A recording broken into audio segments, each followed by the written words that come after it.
Ladies and gentlemen, I've learned this in my own life. When I won my first Oscar, I was floored. I was impressed. Impressed with the stage, with the applause, with the weight of that golden statue in my hand. But being impressed didn't keep me moving forward. Getting involved, getting back on set, back in the work, back in the grind, that's what gave me the next story to tell, the next performance to chase. See, when we're too impressed, we freeze, we admire, we compare. We put things, people, even ourselves, up on pedestals that are too high to climb. But when we get involved, we engage, we roll up our sleeves. We participate in our own lives. So here's my ask, don't just marvel at what you want. Don't just clap for what you see in others. Take part, step into the arena, sweat, stumble, get your hands dirty, because life doesn't reward us for watching, it rewards us for doing. Be less impressed, more involved. And you'll find that the mountain you've been staring at, you're already halfway up it. We've all done it. We stand at the base of something big, something we want, and we get stuck just staring. We talk about it, we daydream about it, we even tell people that one day we're going to be on top of it. And sure, it's good to respect the mountain. It's good to feel the weight of the challenge ahead. But if all we do is admire it, that mountain becomes a wall. It becomes something too big to move, too steep to climb. What we forget is this: every mountain, no matter how tall, is climbed one step at a time.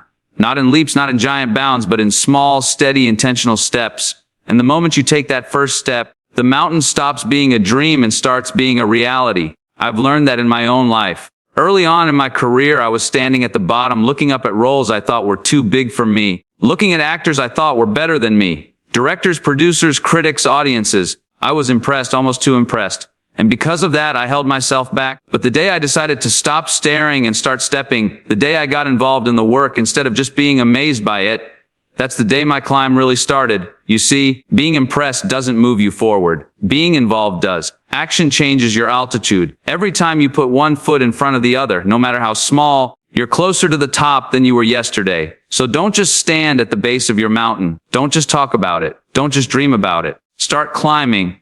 Because once you do, you'll realize the mountain isn't as impossible as it looks from the bottom. Being impressed freezes you. Being involved moves you. Think about it.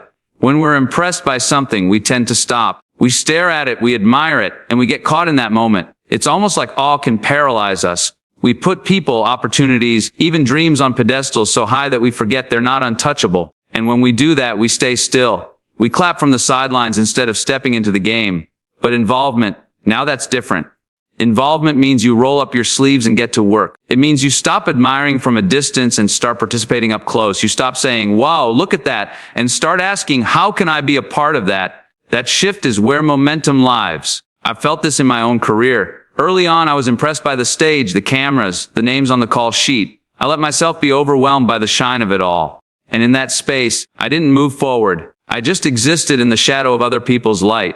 The change came when I stopped being awestruck and decided to get involved, to get my hands dirty, to make mistakes, to try things that scared me. That's when progress happened. Because being impressed is passive. It's like looking at a fire from across the room. It keeps you warm for a moment, but it won't last. Being involved means you're the one adding wood to that fire, tending to it, keeping it alive. That's what keeps you moving. So don't just be impressed by the things you see. Don't freeze in admiration. Get involved. Take the step, join the fight, be part of the story. That's how you move forward, by doing, not by watching. Success isn't in the applause. It's in the work that comes after. The standing ovation feels good. The award in your hand feels heavy, important. The compliments, the pats on the back, the recognition, it can lift you up. But here's the truth: applause is temporary. It fades the moment the room goes quiet. If that's all you're chasing, you'll always be hungry for the next cheer, the next clap, the next round of approval. And that hunger will never be satisfied. The real measure of success comes in what you do after the applause. Do you rest on it? Do you let it define you?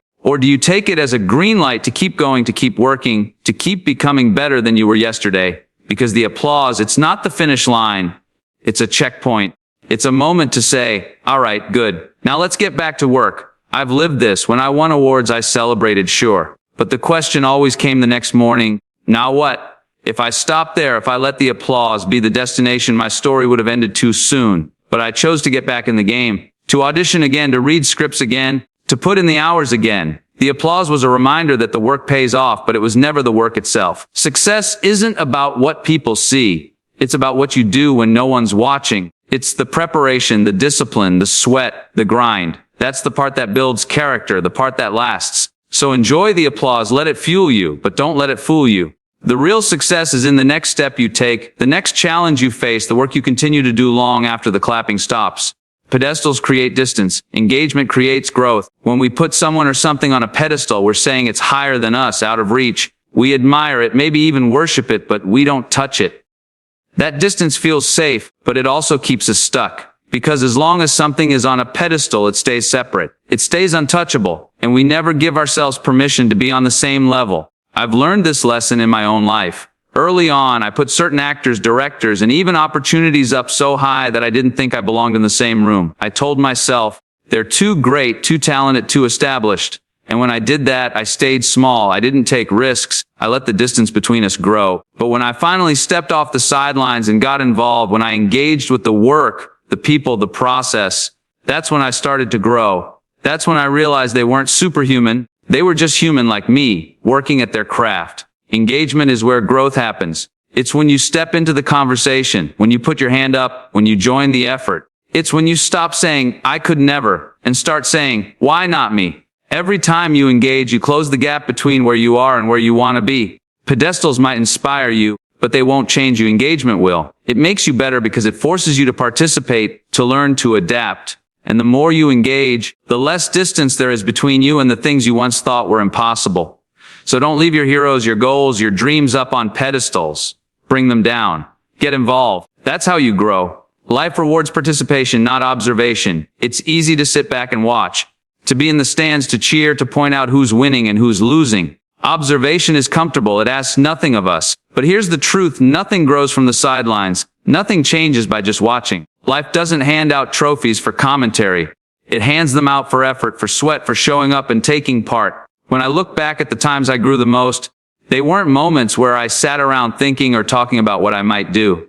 They were moments when I stepped into the arena, even if I wasn't ready, even if I wasn't sure I'd succeed. Acting in my first lead role, directing for the first time, taking risks that scared me. Those weren't about being perfect. They were about participating. And each time I came out stronger, smarter, better than I was before. Observation might make you knowledgeable, but participation makes you wise. Watching can inspire you, but doing transforms you. You don't learn how to ride a horse by staring at it. You learn by getting on, by stumbling, by holding on until you find your rhythm.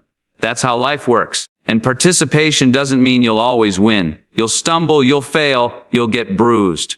But even in failure, you're ahead of where you were yesterday, because failure in participation teaches you more than success in observation ever will. So don't just be a spectator of your own life. Don't just admire the people who are out there doing it. Step up, get involved, take risks, put yourself in the game, because life isn't rewarding the ones who watch, it's rewarding the ones who dare to play. The moment you stop staring and start doing, you're already halfway up. We spend a lot of time looking at the things we want, the dream job, the healthy body, the better relationship, the success we imagine. We stare at them like they're on the other side of a glass wall. We talk about them, plan for them, even envy the people who already have them. But here's the problem: staring doesn't get us closer. It just reminds us how far away we feel. The magic happens when you take that first step. It doesn't have to be perfect. It doesn't have to be big. It just has to be real. The moment you move from thought into action, the mountain shrinks, the gap closes, and you realize you're already on your way. I've seen this in my own journey. There were times I overthought my next move, times I waited for the perfect opportunity, the perfect role, the perfect timing. But the truth is, there's no perfect. There's just the choice to begin. The day I stopped overanalyzing and took the risk, the day I said yes to the work instead of just imagining it, that's when momentum kicked in. And once momentum is on your side, it carries you further than you thought possible. Doing doesn't just move you forward, it changes you. It gives you confidence, experience, and proof that you're capable. That proof is powerful because it silences the doubts that staring only makes louder. So stop standing at the base of your mountain wondering if you can climb it. Take the first step, then take the next. Before you know it, you'll look back and realize you've already covered ground. You're already halfway up because you chose to do instead of just dream. So don't wait for the perfect moment. Don't wait for the fear to disappear. Don't waste your life just staring at the mountain. Take the step, make the move, get involved, because the climb isn't as impossible as it looks from the bottom. And once you start, you'll see you're already further along than you ever imagined. The reward is not in the watching, it's in the doing. And the only way to reach the top is to begin. Thank you.